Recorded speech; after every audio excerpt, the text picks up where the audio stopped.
eagles and seagulls and birds when we'd approach with birds, and they would take off effortlessly. No fish that we saw of any kind that were harmed in any way. That to us is a good sign of why you use that type of lubrication in a generator that's on the water. You've been hanging around with politicians too much. Answer the question from a scale from 1 to 10. I don't know. What would you consider to be a 10? It's subjective. 10 would be Alaska, Exxon. Yeah. That would be bad. But see, and again, that's petroleum oil that's toxic. We're talking about. How long ago was that? 40 years? Gosh. 40 years ago? Oh, not that long. We're not that old? I don't think so. Scale from 1 to 10. I don't know how to answer that.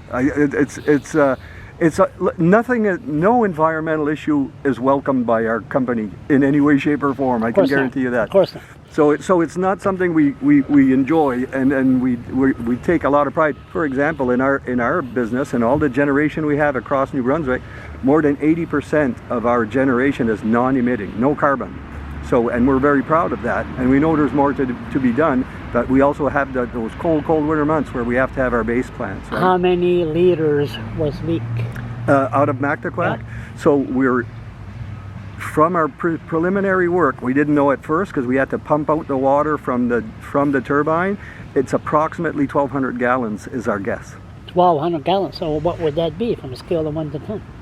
Well, again, it's non-toxic, biodegradable oil. So, but I know what you're saying. But you're going to bring your dog in there? Say, go for a bone. Never mind the algae. Well, the algae is a whole other thing. But I know what you're saying. But it was obviously not it was a big area because we were all along the river up to almost the delta. So So I mean it's.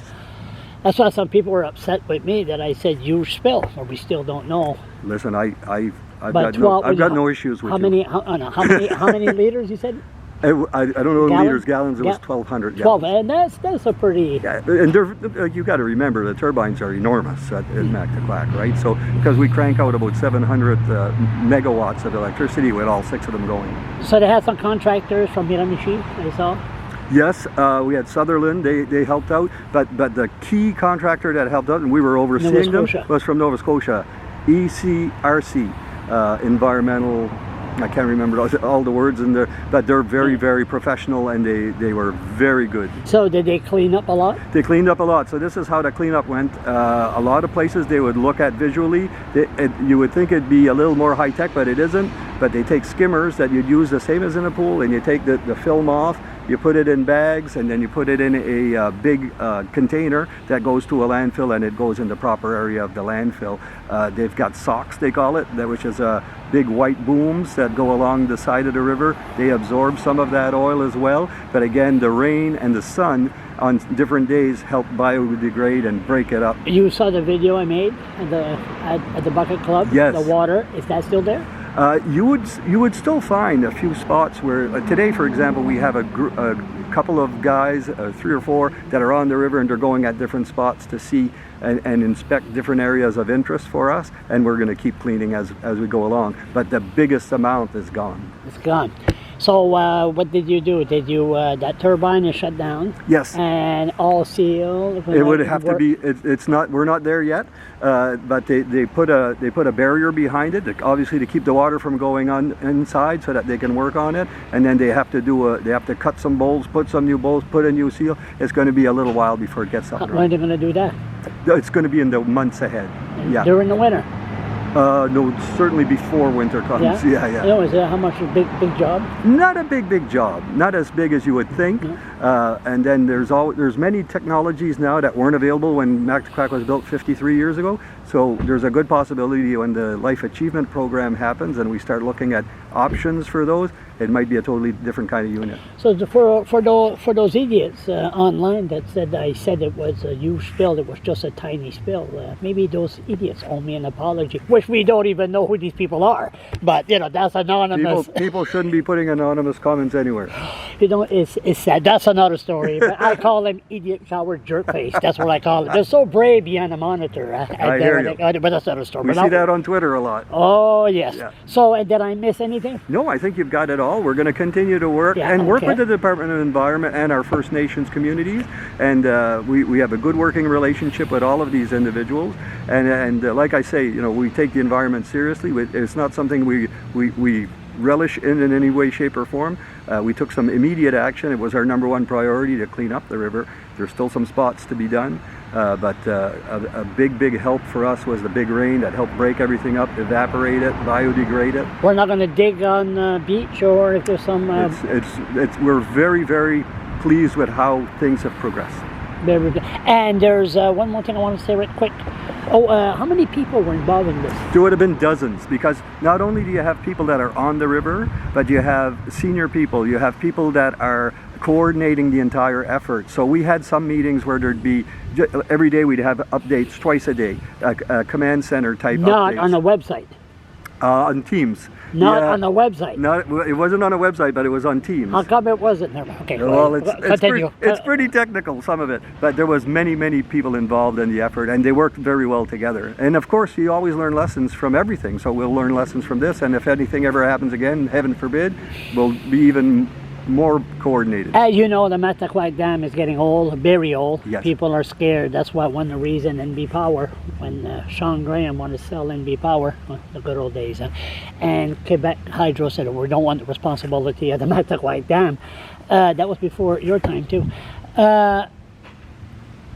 When was the last time a spill like this happened? That's a good question. I think there was one a few years ago, but not maybe of this size, but I don't have the exact information. But to get back to Hydro-Quebec for a second, Hydro-Quebec has specialty in fixing the type of problem that happens not only at Mactaquac, but at dams around the world where concrete will expand and break.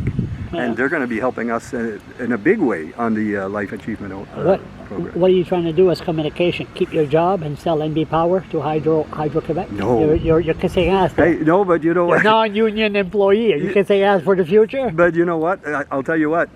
Watch it, there's no editing here. It's a good example of how we work with our partners in other jurisdictions. We sell power sometimes to other jurisdictions, they sell to us. We always learn from each other. It's a very, it's a close-knit group, the energy companies in Canada. How come, I know Corona, I know there's a whole thing going on, how come there wasn't a news conference, all the media, and say there's been a spill?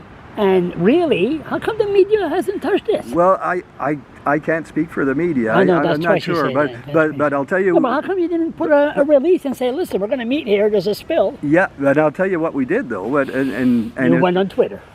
Well, but in all fairness, no, we had a press release, we went on Twitter. There was 2 media stories, one in the Brunswick newspapers and one Irving paper, and one in the Albany Irving paper a week later. No, it was a couple of days later. Couple of days, about 4 or 5 days. They would have no reason to not cover it the same way. It was the election. It was the time of the election. Yeah, there was a lot going on. There's a lot going on. There's a small media people there. We're not blaming the media. No, I understand. But you have a spill like this and no news conference. Yeah, if it would have been something that we would have seen as a danger, it might have been non-hazardous biodegradable oil. And one of the things I forgot to tell you, so not only did we leave flyers all along the river at houses and had a team of people visit and talk to individuals, we also had phone calls, because we know who our customers are. So anybody that lived along the river, we left them a message. They're all customers. Right, but I mean, you'd be especially probably wondering what's going on the river if you were close to it. So we left some messages. Boom. And you have reached NBPOWER. Yeah. We are busy for the amount of calls. Anybody that left a message got their calls returned. So we next time. So maybe this is a new style of communication with the public. I think in your case you would think we should have made a bigger, like more. Is that? They crucified me. They said this is not a huge spill. How many gallons again? Listen, don't take it personally.